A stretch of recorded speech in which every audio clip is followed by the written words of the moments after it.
Enhloko intsimbi yesixhenxe olu sasazo lwendaba lusiza ngqo kumagumbi osasazo kwikomkhulu le-SABC e-Auckland Park eRhawutini nazo siphambili.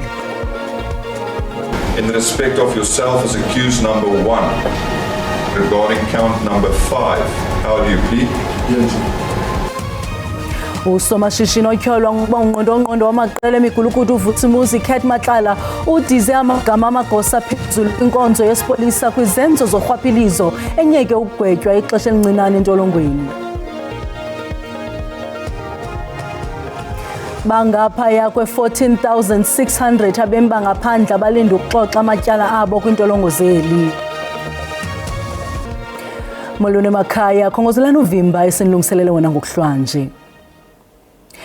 Inkundla yamatyala okusetyenziswa gwenxa kwemali ive ukuba usomashishini otyholwa ngokuba ngungqondo wamaqela emigulukudu uVusimuzi Cat Matlala urhintyela amagosa phezulu kwinkonzo yesipolisa kwizenzo zorhwaphilizo enyeke ukugwetywa ixesha elincinane entolongweni. Abatshutshi amagqwetha ommangalelwa bavumelene ngesigwebo seminyaka 15 kuxhonywe 7.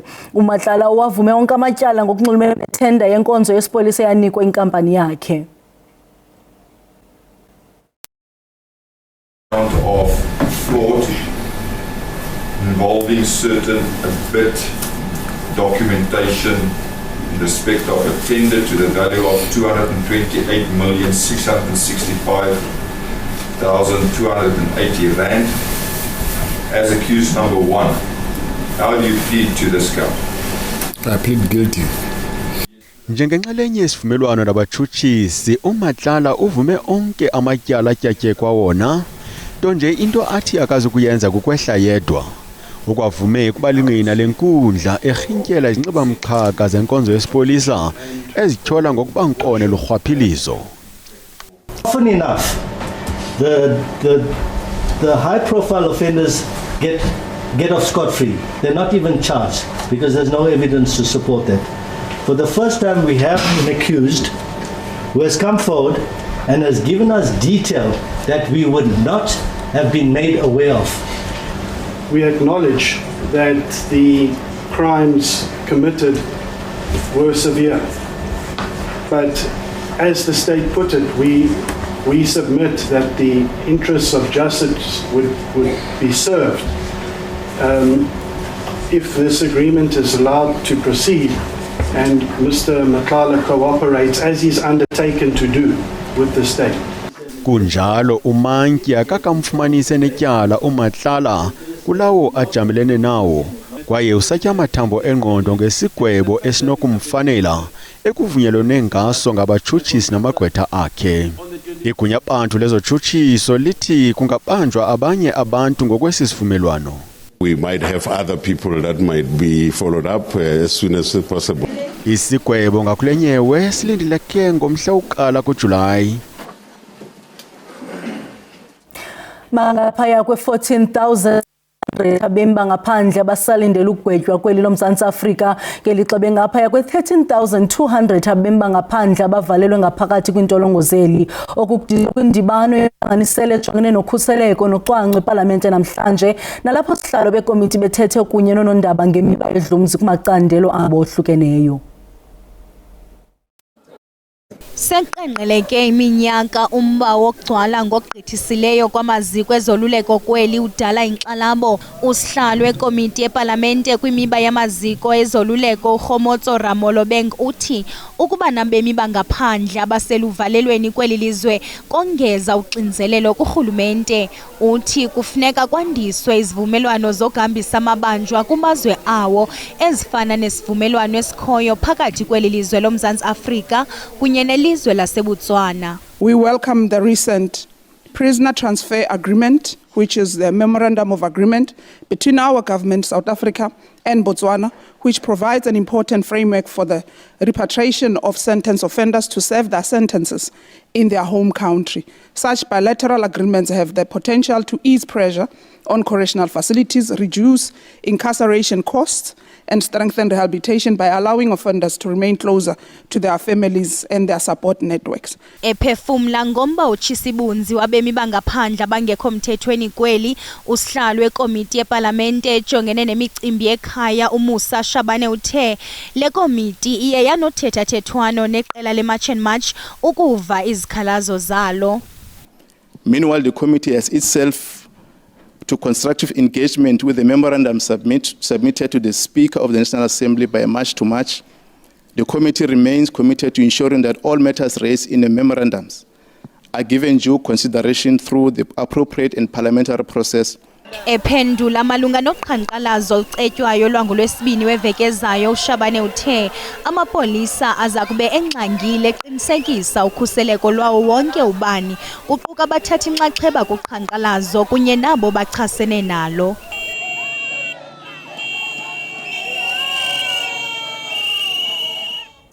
Kutyalwe amapolisa ongezelelweyo kwiindawo ezithile ukulungiselela umhla we-30 kule imiyo. Amapolisa abongoze uluntu ukuba lusebenzisa amalungelo walo nangona kunjalo kufuneka bakwenze oko ngokusemthethweni. Amapolisa aseGauteng abambe indibano noonondaba bechaza izicwangciso zabo kunye nokulungela kwabo imingcelele ecetyiweyo ngolwesibini weveki ezayo.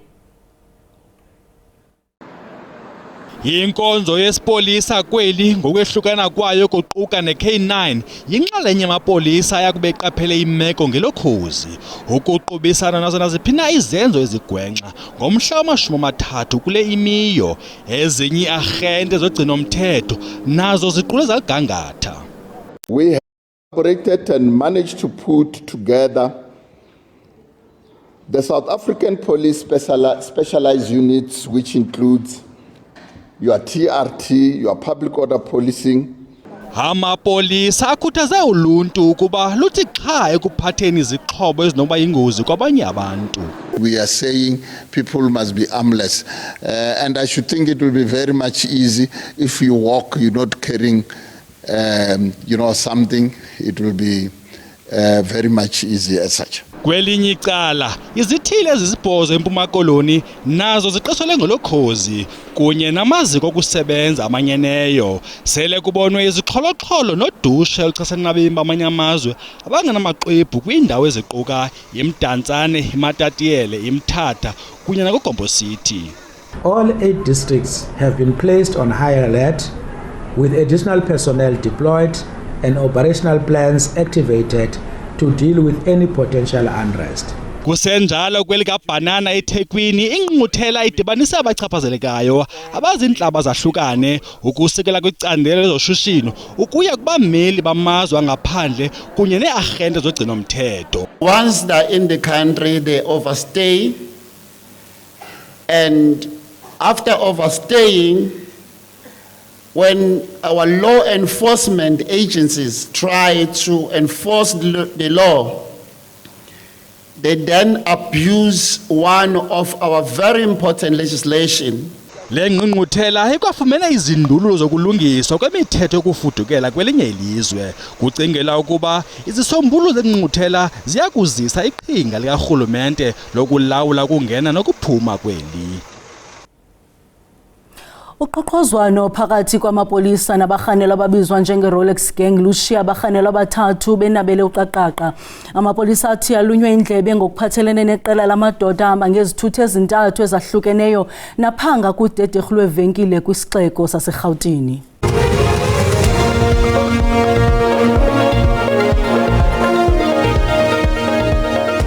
Sibulise kwakhona sikwamkela nabo basandula ukungena. Uyakwazi ukuzifumana ezindaba kwiqonga lika-SABC Plus naku-SABC Lihayi. Ukanti kuphela nje kwazo ungazifumana ku-YouTube ngokuba uthi SABC Indaba zesiXhosa. Masiphinde silume kwinqaku lethu eliphambili ngokuhlwanje. Usomashishini otyholwa ngokuba ngungqondongqondo wamaqela emigulukudu uVusimuzi Khet Matlala uwavume onke amatyala atyatye kwawona ngokunxulumene nethenda yenkonzo yamapolisa eyanikwa inkampani yakhe waze wazimisa ngokuba lingqina lenkundla. Matlala ukwenze oku ngethemba lokufumana isigwebo esingekho qatha.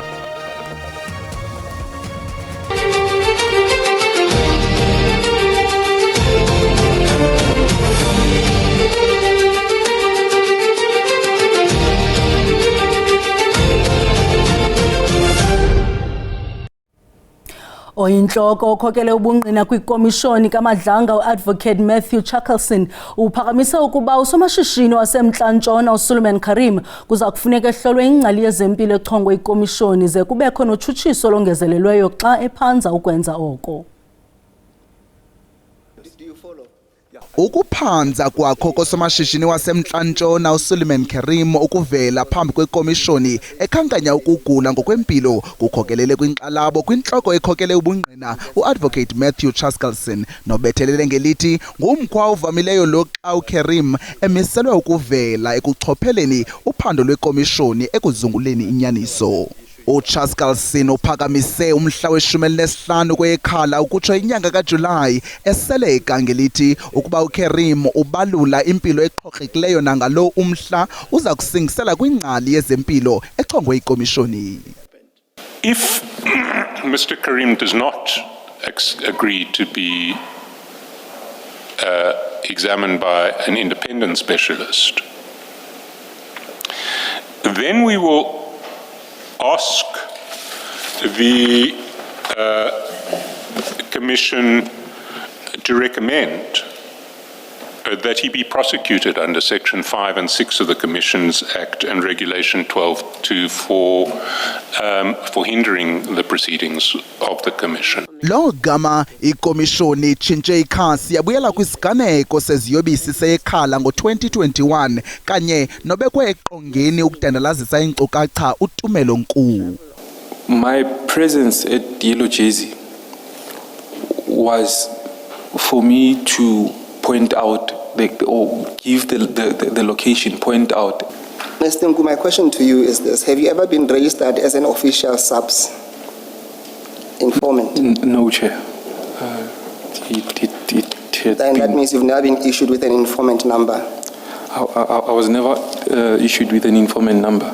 Ukanti ke oku kuphakamise umbuzo elubala lowo kokuba xa wayengagqithisi njengolwazi ingakumbi ke engabhaliswanga yaye engabhatalwa ngabenkonzo zabakwantsasana kahle zasisithini isizathu sokubandakanyeka kwakhe kule nyewe hayi nje kwindawo iYellow Jersey koko kwindawo eyayinamagosa arhanelwa ngokubandakanyeka kwiziyobisi eRiton.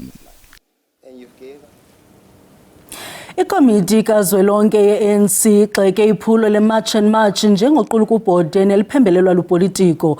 Unobhala we-ANC uFikile Mbalula uthe nangona ukuzinza kwabemi bangaphandle kweli ngongekho mthethweni iyingxubakaxaka kodwa kusetyenziswa njengelinge lokufumana ifuthe eli-ethe-ethe lezopolitiko ngabanye kunamagosa ezopolitiko. I-ANC isichaze i-30 kuNhlangulana kuyona mbhikisho ohlelwa yilona-ke i-March on March njengosuku oluzofana njenge-21 zikaJulayi lapho kwaboshwa khona ngumongameli uJacob Zuma lapho okaphula khona ingqalasizinda yaseNingizimu Afrika. uFikile Mbalula uthi lokhu njena into i-March on March eyisebenzisayo ukuhloza izepolitiki ethizeni eyithinta iqembu le-MK Party nolwayengumongameli uJacob Zuma. What we are witnessing now carries the same fingerprints. Unlawful immigration is being manipulated by new political formations. I-ANC ithi iyamsekela uSomlomo Shamthetho sikazwelonke ngokuthi angeke amphikise umongameli ankantolo njengoba ezama ukuvimba yona-ke leli komiti elibheka izinkinga eyithungethe iphalaphala lapho kwatshotshwa khona igidigidi zamadola. uThokodidiza uthole umbono onzomthetho oqhamuka kummeli uMatthew Siphosa othi akangayingeni akame nje lapho elinde ukuthi inkantolo izothini. The Speaker stands above this contest. The institution of the National Assembly must remain neutral, and the Speaker is properly preserving that neutrality by filing a notice to abide the decision of the court. Umbalula uthi uRamaphosa angeke abambe iNingizimu Afrika ngobhongwane uma i-ANC ithi akashenxe esikhundleni sakhe. Ngingosamkela Maseko wezindaba ze-SABC ngibika ngiseGoli. Iqela le-EFF limemelela inkulu-baphathiswa yaseMpuma Koloni uMnumzana Oscar Mabuyane ukuba ehle esihlalweni. Oku kusemva kokuba eli qela limangalele uMabuyane ngezityholo zobuqhophololo kwisikhululo samapolisa kuGompo City. Esi simangalo simalunga nezityholo zokuba uMabuyane wangena ngobuqhophololo kwizifundo ze-masters kwiziko mfundo iFort Hare ze wazama ukungena kwizifundo zobugqirha i-PhD kwakweli ziko mfundo. Ikhwelo layo lokuba inkulu-baphathiswa mayirhoxe esikhundleni isithi izityholo abekwa zona zonakalisa ukuthembeka ngobunkokheli bakhe eluntwini. Size apha sizowufaka ityala lokuthi apha sidilishane fraudster.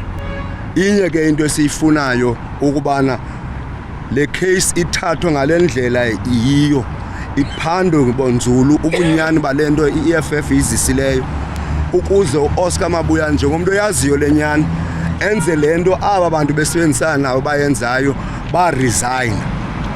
Bathi bobona uba babhaqiwe ba-resign. Naye uyayazi uOscar Mabuyane.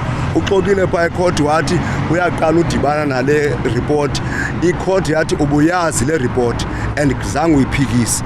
Ngoku ke inye into eseleyo kuye yinto yoba maka-resign. Iofisi yenkulu-baphathiswa ithi inolwazi ngelityala ukanti ujonge uthatha amanyathelo ezomthetho. Inkulu-buso ijonge uqalisa iinkqubo zomthetho ezifanelekileyo zokucela iinkundla ukuba zihlolisise kwaye iphonononge ingxelo yophando lweYunivesithi yaseFort Hare nethe yasetyenziswa ngamaqela ahlukeneyo ekwenzeni izityholo ngakuye. uMabuyane ukwacela umngeni enkundleni ngokukhutshwa kwakhe kuluhlu lwabafundi kwiYunivesithi yaseFort Hare.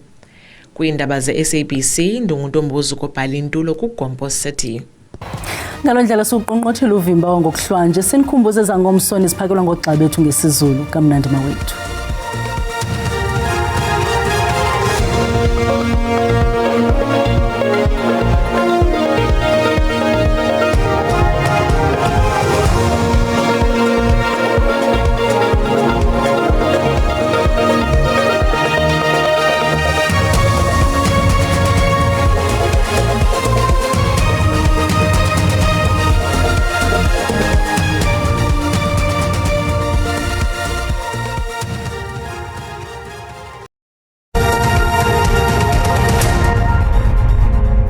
Botana wethu naliqikelelo lemozulu masiqale ke ngokuhlwanje nalapho sibona lamathutyana angephi namahle emvula pha kumimandla esentshona kanti ke ngomsombukeli sabona into ba isengamathutyana angephi alindelekileyo pha kumimandla esentshona kuyoqina phaya eGqeberha kunenjalo lithe rholele ngamafu izulu kanti ke zikhona nesibhaxu zenkungu phaya empumalanga ezilindelekileyo yabongozwa ke mbukeni qaphele kaloku ezantudume ezimandla ezilindelekileyo pha kumimandla esentshona kanti ke ngomsombukeli uyabongozwa into kaloku ujongela nkungu elindelekileyo phaya empumalanga wona amaqondo okutshisa aphantsi naphezulu asibonisa into yoba phaya eGauteng ukulindeleke imozulu ephakathi nje phaya ePitoli nalapha amaqondo betha ku-21 ehleke ngo-18 phaya eVereeniging kanti ke ukuba ke wena ukwelaphondo laseLimpopo lindela imozulu entle kakhulu amaqondo abetha ku-24 opholileyo phaya eMusina ngelixa engu-21 phaya ePulukwane hamba nami ke mbukeli sithi chuncembe singene empumalanga nalapha amaqondo ethande ukufudumala esikhukhuza ngo-26 kodwa ke ehle phaya